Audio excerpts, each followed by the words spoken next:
जय श्री कृष्णा दोस्तों। तो हम लोग आ गए हैं गोवर्धन और हम करने वाले हैं ई रिक्शा से परिक्रमा। तो बहुत सारे बड़े बुज़ुर्ग होते हैं या फिर जिनके साथ बच्चे होते हैं वो लोग परिक्रमा नहीं दे पाते हैं, तो बहुत सारे लोग ई रिक्शा से करते हैं।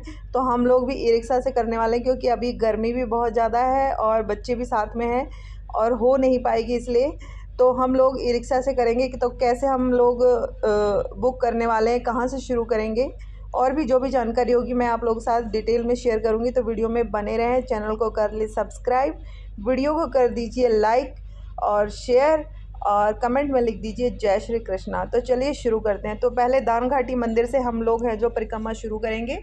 तो आप देख सकते हैं दान घाटी के मंदिर में अंदर में हम लोग आ गए हैं, जिन्हें आप गोवर्धन पर्वत भी बोलते हैं, की परिक्रमा भी बोलते हैं, गिरिराज भगवान के दर्शन या उनकी परिक्रमा भी बोलते हैं। जब श्री कृष्ण भगवान ने अपनी छोटी उंगली पर गिरिराज भगवान यानी कि गोवर्धन पर्वत को उठाया था, तब से यहाँ पर ये पूजा होती है। बाकी डिटेल आप गूगल पे जाकर सर्च कर सकते हैं। तो देखिए यहाँ से जैसे आप मंदिर से बाहर निकलेंगे तो यहाँ पे इस तरह का बोर्ड लगा हुआ है जस्ट थोड़ी सी पास में ही। तो और यहाँ पे ऑटो भी बहुत सारे खड़े रहते हैं, यानी कि रोड है जो बिल्कुल चलता रहता है। रोड के ऊपर ही जो मंदिर है, तो आपको इधर उधर कहीं जाने की ज़रूरत नहीं है। तो हम लोगों ने जो है 100 रुपये पर पर्सन के हिसाब से ये लोग लेते हैं। तो हम लोग 4 लोग थे तो 400 रुपये में हमने बुक किया था, लेकिन मैंने थोड़ा, अगर आपको कम ज़्यादा करवाना आता है तो आप करवा सकते हैं, लेकिन 100 रुपये ये फ़िक्स लेते हैं और थोड़ा एक्स्ट्रा भी मांगते हैं। तो आप इसलिए अब पहले ही बार्गेनिंग करनी आती है तो आपके लिए बेटर है। तो हम लोगों ने परिक्रमा है जो अभी शुरू कर दी है। और बीच में जो भी मंदिर आते हैं, तो ये देखिए ये पहला मंदिर आया है, क्योंकि ई रिक्शा वाले ना सारे मंदिर में नहीं घुमाते हैं, बहुत सारी जगह आती हैं, बस ये मेन वाली जगहों पे घुमाते हैं। तो आप देख सकते हैं अब हम लोग पहुंच चुके हैं यहाँ पर पूछड़ी का लौटा, जो लौटा जिसको बोलते हैं यहाँ पर।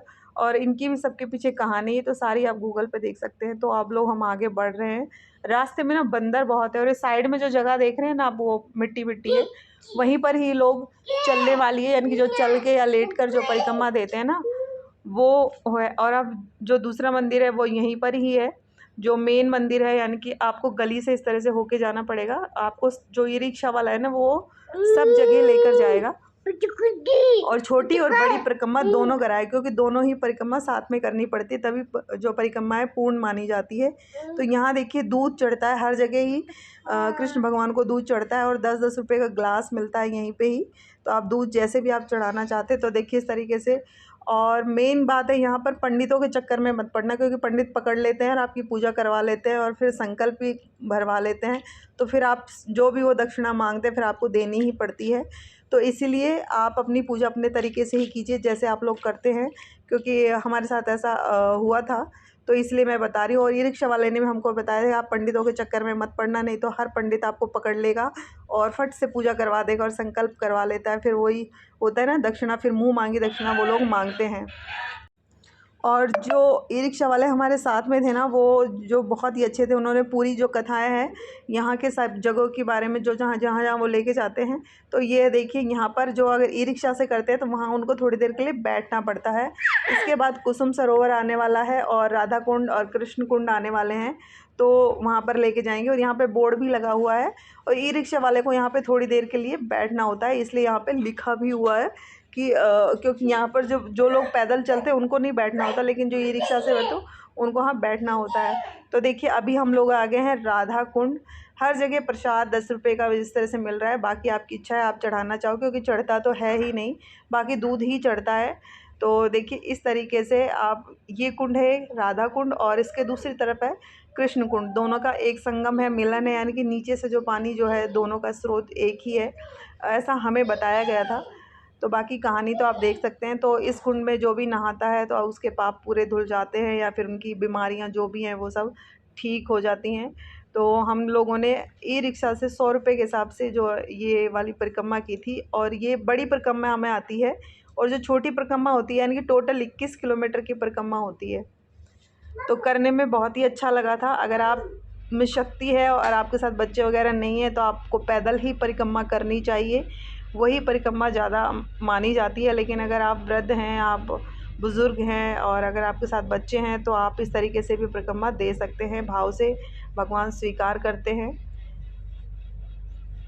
और आने के लिए यहाँ पर आपको ई रिक्शा या फिर आप अपनी पर्सनल गाड़ी से भी आ सकते हैं, क्योंकि कुछ कुछ जगहों पर है ना वो लोग, कुछ लोग जाने नहीं देते हैं इन लोगों को, क्योंकि दूसरी साइड से आते हैं, तो इसलिए हम लोग कुछ जगहों पर नहीं भी गए थे। तो ये है राधा कुंड, और इसके जस्ट अभी मैं आपको दिखाने वाली हूँ वो है कृष्ण कुंड। तो अब हम लोग आ गए हैं, ये कौन सी जगह थी, ये है कुसुम सरोवर।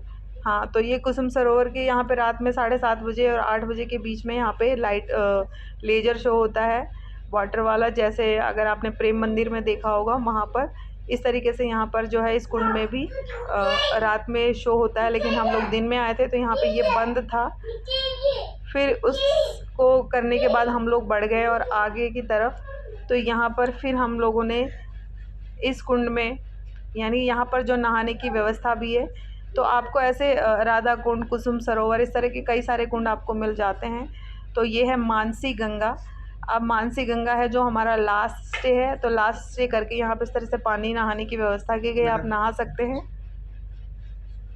मानसी गंगा के बाद आपको जो रिक्शे वाला है वो आपको वहीं से ही छोड़ेगा जहाँ से आपको उन्होंने दान घाटी से लिया था, फिर आप वहीं पर ही अपनी दंडवत प्रणाम करें, और जब चलते हैं तो भी दंडवत करते हैं, और जब छोड़ते हैं तो भी दंडवत करते हैं।